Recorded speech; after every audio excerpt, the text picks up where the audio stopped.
Global geological unrest intensifies. Yellowstone hydrothermal explosion.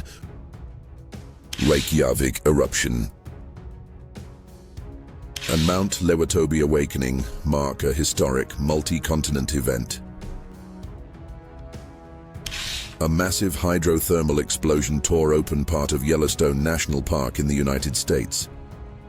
A fissure eruption erupted dramatically on Iceland's Reykjanes Peninsula near Reykjavik. And Indonesia's Mount Lewitobi produced a violent explosive eruption, sending towering columns of ash into the sky.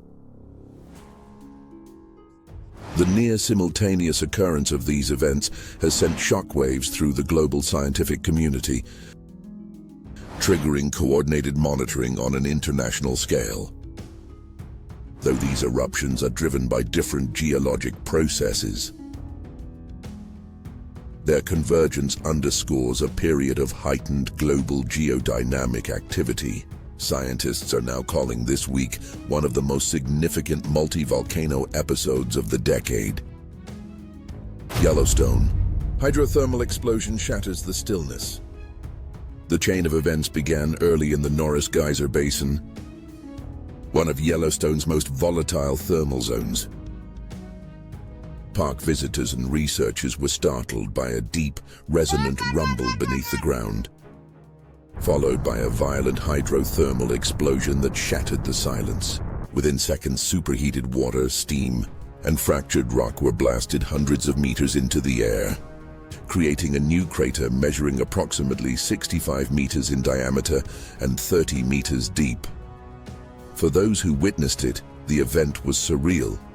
Thick steam clouds billowed into the crisp morning sky as ground temperatures spiked dramatically. Shockwaves were felt nearly 10 kilometers away. An explosion from the Earth's lungs, sudden, hot, and terrifying. Hydrothermal explosions are different from volcanic eruptions in that they involve no fresh magma.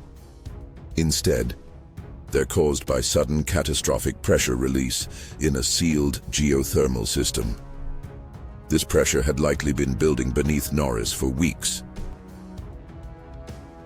Satellite thermal imagery taken earlier in the month had shown abnormal surface heating in the area, and gas sensors recorded elevated levels of CO2 and H2S in the days leading up to the explosion.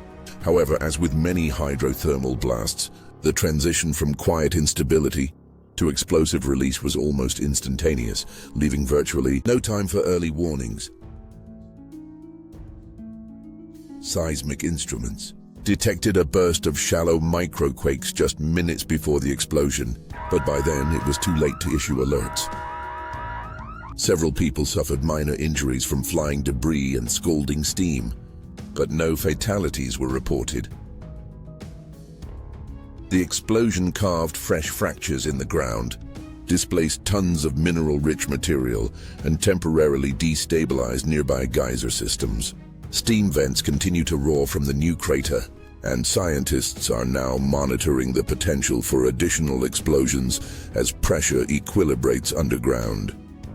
Iceland's fiery rift, Reykjavik eruption, illuminates the night.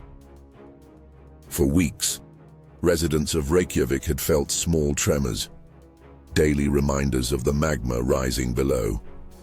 After an intense seismic swarm, the surface ruptured in a fissure nearly 1.5 kilometers long, releasing a spectacular eruption of lava fountains and glowing rivers of molten rock. Flames lit up the horizon, turning night into an eerie volcanic dawn. Lava fountains soared 150 meters high, and incandescent flows rapidly spread across the surrounding lava field. The eruption was accompanied by low-frequency volcanic tremor, a clear sign of sustained magma movement. This eruption fits the pattern of rifting events we've observed on the Reykjanes Peninsula since 2021. We've entered a new era of geological activity here, one that could last for decades. Thermal imaging satellites estimate the lava discharge rate peaked at 1,200–1,500 cubic meters per second during the first hours, one of the strongest eruptions in the region in recent memory. These eruptions are magnificent, but also dangerous. The magma here is shallow, and the system is under pressure. We must prepare for the possibility of multiple fissures opening over time. Mount Leutobi awakens. Indonesia faces explosive power. Mount Leutobi, an active stratovolcano on Flores Island, Indonesia, erupted violently, sending a towering ash plume up to 10 kilometers into the stratosphere. The eruption was preceded by a sharp increase in tremor amplitude and harmonic volcanic signals, classic precursors to explosive activity in subduction zone volcanoes. Within minutes, the eruption column darkened the sky, and volcanic ash began to fall over villages more than 20 kilometers away. Residents described the roaring explosion as louder than thunder and pyroclastic flows. Scorching avalanches of hot gas, ash, and rock raced down the mountain's southern flank at tremendous speed. The eruption forced the evacuation of thousands of people living within a 7-kilometer exclusion zone. Emergency shelters quickly filled as ash blanketed roads, rooftops, and farmland. Flights in and out of the region were grounded, and international aviation warnings were issued for nearby air routes. Leutobi, part of Indonesia's vast volcanic arc formed by the subduction of the Australian plate beneath the Sunda plate, has a long history of eruptions.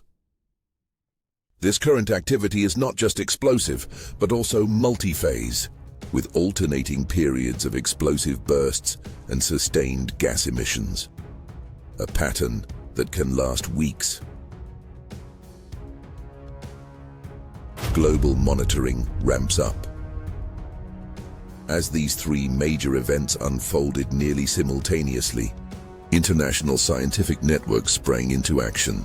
The USGS, Icelandic Meteorological Office, PVMBG, Smithsonian Global Volcanism Program, and World Meteorological Organization, WMO, initiated real-time data sharing to track the evolving situation. For scientists, this is a rare and invaluable window into the workings of our planet. For communities near these sites, it is a test of resilience and readiness. And for the world, it is a reminder.